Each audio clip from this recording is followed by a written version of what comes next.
పేపర్లో చూసిన కోడూరు ఎమ్మెల్యే ఆరవ శ్రీధర్. అదే మనిషేనా అసలు ఇది ఎమ్మెల్యేనా అని అనిపిస్తుంది నాకు. అసలు ఈ అరవ శ్రీధర్ అనేవాడు ప్రభుత్వ ఉద్యోగి అయిన ఒక అమ్మాయిని భయపెట్టి బెదిరించి రేపు చేసి హెరాస్ చేసి స్వయంగా ఆ అమ్మాయి తనకు జరిగిన అన్యాయాన్ని కూడా ఏకంగా సాక్ష్యాలు ఆధారాలతో సహా బయట పెట్టింది. ఆముదాల వలస ఎమ్మెల్యే ఇంకోడు కూన రవికుమార్. ఈయన గారి వేధింపులు భరించలేక గవర్నమెంట్ స్కూల్ ప్రిన్సిపల్ ఆత్మహత్యా యత్నం చేసుకుంటే ఇప్పటి వరకు చర్యలు లేవు. సతివీడు ఎమ్మెల్యే కోనేటి ఆదిమూలం ఒక మహిళను బలాత్కారం చేసిన చివరికి ఆ అధికారిని ఉపయోగించి ఆ కేసునే క్లోజ్ చేయించుకుంటారు. ఎంత దారుణంగా జరుగుతుందనంటే ఇంకొకడు మంత్రి సంధ్యారాణి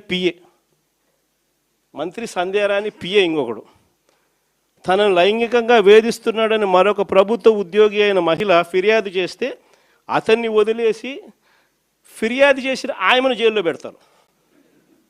ఆయమ మీద కేసు. ఇంకొకడు గుంటూరు ఈస్ట్ ఎమ్మెల్యే నజీర్ ఇంకొకడు.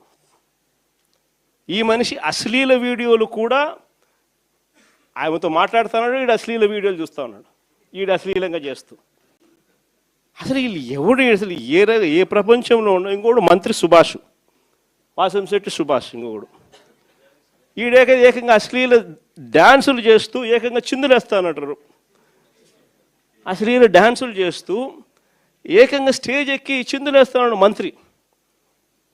అసలు నాకు ఆశ్చర్యంగా ఉంది. అసలు జంగల్ రాజ్యం అని అంటే ఇంకా వేరే పేరు ఏమైనా ఉంటుందా ఈ ప్రభుత్వంలో జరుగుతూ ఉన్న పనులకు?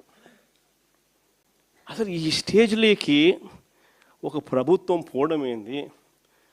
దగ్గరుండి ఇట్లా టోళ్ళని తీసుకొని పోయి ఇన్సిడెంట్ జరిగితే భయము భక్తి లేకపోకుండా మరుసటి రోజు జైల్లో పెట్టాల్సిన వాళ్ళందరినీ జైలు అనేది ఎలా ఉంటుందో చూపించాల్సింది పోయి, ఇలాంటిది ఏదైనా చేయాలంటే బొల్లులో భయం అనేది ఎలా ఉంటుందో చూపించాల్సింది పోయి, వీళ్ళందరినీ ప్రోత్సహిస్తాడు ఎవడు? వీళ్ళందరినీ ప్రోత్సహిస్తూ ఉండేది వీళ్ళు. సాక్షాత్తు దగ్గరుండి చంద్రబాబు నాయుడు, ఆయన కొడుకు, ఆయన ప్రభుత్వం. నిజంగా ఇలాంటి పాలనలో మనం ఉన్నాము, ఇలాంటి రాష్ట్రంలో మనం ఉన్నాము అని నిజంగా జంగల్ రాజ్యం అని అంటే ఇదే. విచ్చలవిడి అవినీతి కనిపిస్తూ ఉంది. ఎమ్మెల్యేల దగ్గర నుంచి మంత్రుల దగ్గర నుంచి విచ్చలవిడితనం కనిపిస్తూ ఉంది. విపరీతమైన కరప్షను, పోలీసులు రెడ్ బుక్ రాజ్యాంగం. ఏ మనిషి తప్పు చేయకపోయినా కానీ దొంగ సాక్ష్యాలు, దొంగ కేసులు పెట్టి బెదిరిస్తూ ఉన్నారు, తీసుకొని పోతున్నారు, అరెస్టులు చేస్తూ ఉన్నారు. ఒకవైపున ఇవన్నీ, మరోవైపు చూస్తే ఎన్నికలప్పుడు చెప్పినటువన్నీ అబద్ధాలు, అన్నీ మోసాలు. మరోవైపున మంచి పథకాలన్నీ రద్దు. ఇంకోవైపు చూస్తే వ్యవస్థలన్నీ కొలాప్స్.